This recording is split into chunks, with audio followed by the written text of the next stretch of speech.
আজ আমি আপনাদের বানিয়ে দেখাবো ছোলার ডাল দিয়ে মিষ্টি কুমড়োর ঘন্ট। রান্নার জন্য গ্যাস ওভেনে কড়াই বসিয়ে পরিমাণ অনুযায়ী সরষের তেল দিয়ে ভালো করে গরম হয়ে যাবার পর ফোড়নে দিয়ে দিলাম কালো জিরে আর একটা তেজপাতা মাঝখান থেকে ছিঁড়ে নিয়ে, আর দুটো মাঝারি সাইজের ডুমো ডুমো করে কেটে নেওয়া আলু।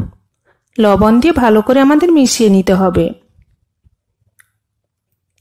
এবার গ্যাসের আঁচটা কমে রেখে ঢাকনা দিয়ে 2-3 মিনিট হতে দেব। ঢাকনা খুলে একবার নাড়াচাড়া করে নিয়ে দিয়ে দেব একটা মাঝারি সাইজের কুচানো পেঁয়াজ। এবার গ্যাসের আঁচটা মিডিয়ামে রেখে এগুলো একটু ভাজা ভাজা করে নিতে হবে।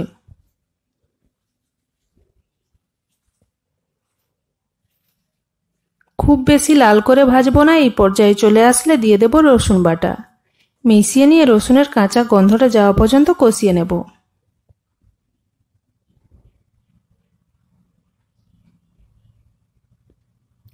এবার দিয়ে দেব আদা বাটা। আদাটাও ঠিক আমরা একই রকম ভাবে এর কাঁচা গন্ধটা যাওয়া পর্যন্ত কষিয়ে নেব। এবার দিয়ে দিলাম জিরে বাটা আর পেঁয়াজ বাটা। একটা মাঝারি সাইজের পেঁয়াজ আর হাফ চামচ জিরে একসঙ্গে মিশিয়ে বেটে নিয়েছিলাম। আর দিয়ে দিলাম হলুদ গুঁড়ো। এবার দেব লঙ্কার গুঁড়ো দিয়ে সব কিছু মিশিয়ে মশলা কষিয়ে নেব।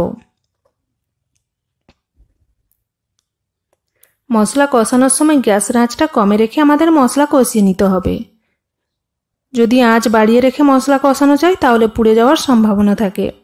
মশলা যখন সুন্দরভাবে কষানো হয়ে যাবে তখন এতে দিয়ে দিলাম গরম মশলার গুঁড়ো। দিয়ে ভালো করে মিশিয়ে নিয়ে দিয়ে দেব ডুমো ডুমো করে কেটে নেওয়া পাকা মিষ্টি কুমড়ো আর এক বাটি ছোলার ডাল। এই ডালগুলো আমি 1 ঘন্টা আগে থেকে ভিজিয়ে রেখেছিলাম।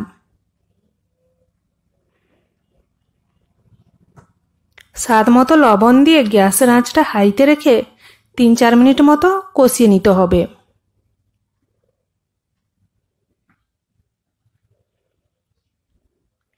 আপনারাও একবার এইভাবে ছোলার ডাল দিয়ে মিষ্টি কুমড়ার ঘন্ট ট্রাই করে দেখতে পারেন। এখন এতে আমরা দিয়ে দিলাম সামান্য পরিমাণ জল ডাল সেদ্ধ হওয়ার জন্য। এবার গ্যাসের আঁচটা কমে রেখে ঢাকনা দিয়ে 10-12 মিনিট হতে দেব। মাঝখানে 1-2 বার আমাদের নাড়াচাড়া করে নিতে হবে, না হলে তলায় লেগে যাওয়ার সম্ভাবনা থাকে। ফিরে আসলাম 12 মিনিট পর। এবার আমরা দেখে নেব যে ডাল আমাদের ঠিকঠাকভাবে সেদ্ধ হলো কিনা। ডাল পুরোপুরি আমাদের সেদ্ধ হয়ে গেছে। এবার আমরা গ্যাসের আঁচটা হাইতে রেখে অনবরত নাড়াচাড়া করে এর জলটা শুকিয়ে যাওয়া পর্যন্ত আমাদের রান্নাটা করে নিতে হবে।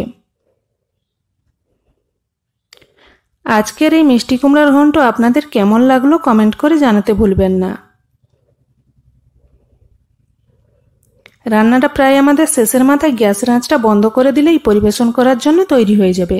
ধন্যবাদ।